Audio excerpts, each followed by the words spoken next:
అయితే యుద్ధం లేదంటే ఆంక్షలు. తన మాట వినని దేశంపై అమెరికా యాక్షన్ ఈ రెండు అంశాల చుట్టే తిరుగుతుంది. సింపుల్గా చెప్పాలంటే అమెరికాకు తెలిసింది అదొక్కటే, కానీ ఇండియా దారి అది కాదు. తన నిర్ణయాలతో ప్రపంచానికి మంచే తప్ప చెడు జరగకుండా జాగ్రత్త పడుతుంది. ఉక్రెయిన్ రష్యా వార్ వేళ మాస్కో నుంచి చమురు దిగుమతుల నిర్ణయం అలాంటిదే. ఈ నిర్ణయం ఇప్పటికీ అగ్రరాజ్యం అహాన్ని దెబ్బ కొడుతూనే ఉంది. 3 ఏళ్లుగా భారత్పై పడి ఏడుస్తూ వచ్చిన అమెరికా ఇప్పుడు హద్దు మీరింది.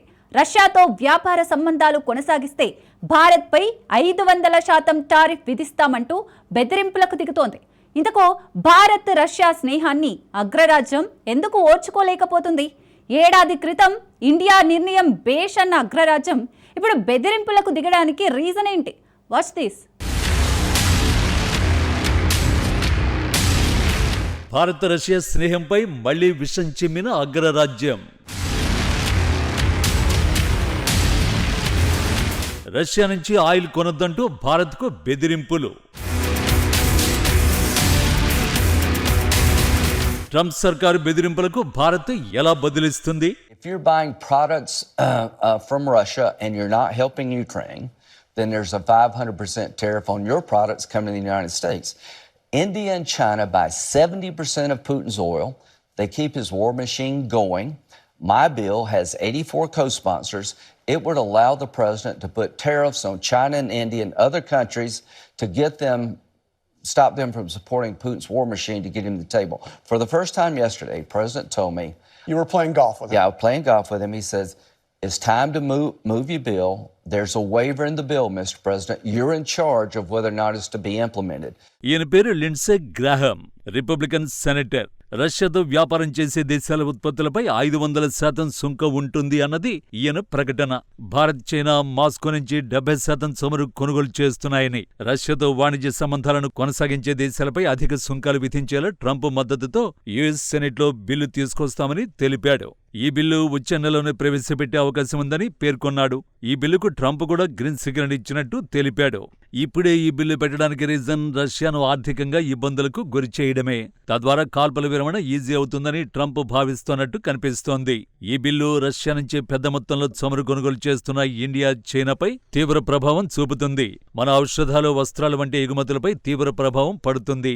నిజమేంటంటే రష్యా నుంచి క్రూడాయిల్ దిగుమతులపై ఏడాది క్రితం ఇదే అమెరికా రష్యా నుంచి ఆయిల్ కొనుగోలుకు తామే భారత్కు అవకాశం ఇచ్చామని గొప్పలు చెప్పుకోవడం. We kind of got past the ability of saying, oh, just follow America, you have to do exactly as we do. And we take the smaller victories. Like, actually, they bought Russian oil because we wanted somebody to buy Russian oil at a price cap. That was not a violation or anything. It was actually the design of the policy, because as a commodity, we didn't want oil prices going up. And they fulfilled that. During G20, they were able to take Russia to the side and say, take or leave this statement, which was critical about Ukraine. It just took the word Russia out, but it was very clear. And we were able to deliver Europe. They were able to deliver Russia. That boxed in China, and it showed again this multiplicative relationship when we get together. ఈయన పేరు Eric Garcetti. Biden హయాంలో మన దేశంలోని America రాయబారి. Russia నుంచి భారత్ చమురు దిగుమతులు మొదలైన 2 ఏళ్ల తర్వాత, అంటే గత ఏడాది మేలో సంచలన వ్యాఖ్యలు చేశారు. అంతర్జాతీయంగా చమురు ధరలు పెరగకూడదనే లక్ష్యంతోనే రష్యా చమురును కొనే అవకాశాన్ని ఇండియాకి ఇచ్చామని చెప్పారు. మాస్కో నుంచి భారత్ చమురు కొనడం వల్ల అంతర్జాతీయంగా క్రూడ్ ధరలు విపరీత స్థాయిలో పెరగలేదన్నారు. ఈ విషయంలో మోడీ సర్కారు సరైన రీతిలో స్పందించిందని చెప్పారు. అయితే ఈ విషయంలో ఎరిక్ గార్సెట్టి చెప్పిన మాటల్లో నిజాల కంటే అబద్ధాలే ఎక్కువున్నాయి. ఎందుకంటే రష్యా నుంచి చమురు దిగుమతుల నిర్ణయాన్ని మొదట తప్పుపట్టింది అమెరికానే. ఆర్థిక ఆంక్షలతో రష్యాను చిక్కుల్లో పడేయాలన్న లక్ష్యం నెరవేరకపోవడంతో భారత్ రష్యా ఆయిల్ డీల్స్ ను తీవ్రంగా తప్పుపట్టింది గత బైడెన్ సర్కార్. మోడీ సర్కార్పై తీవ్రంగా ఒత్తిడి తెచ్చే ప్రయత్నం చేసింది. అయితే ఆ ఒత్తిళ్లకు భారత్ లొంగలేదు.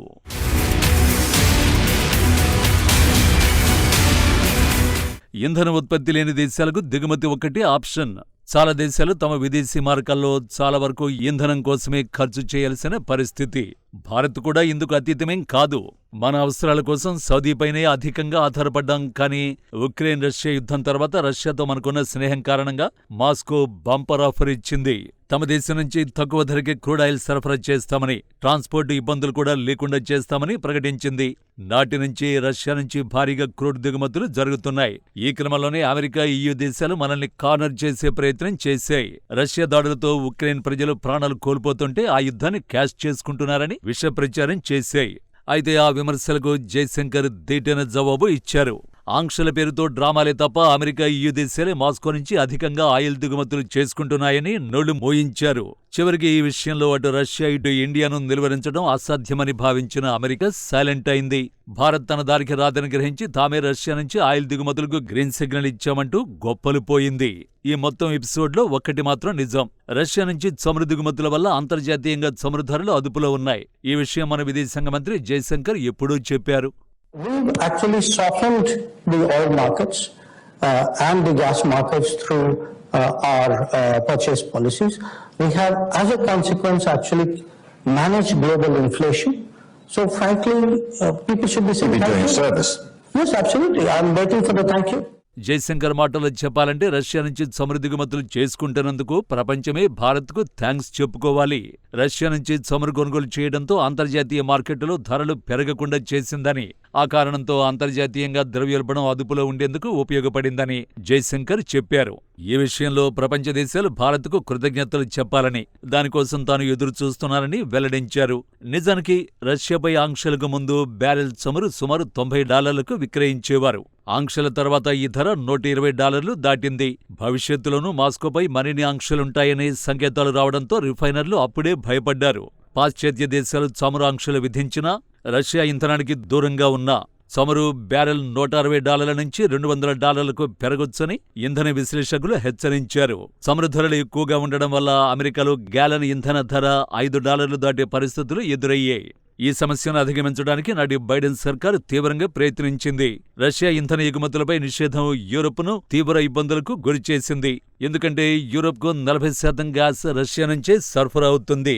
అంతేకాకుండా విద్యుత్ పరిశ్రమల అవసరాలకు యూరోప్ చమురులో 1/4 వంతు వాటా మాస్కో నుంచే దిగుమతవుతుంది. కానీ రష్యా నుంచి చమురు దిగుమతి చేసుకున్న భారత్ దాన్ని యూరోప్కు ఎగుమతి చేయడంతో యూరోపియన్ దేశాల కష్టాలు కూడా తీరే.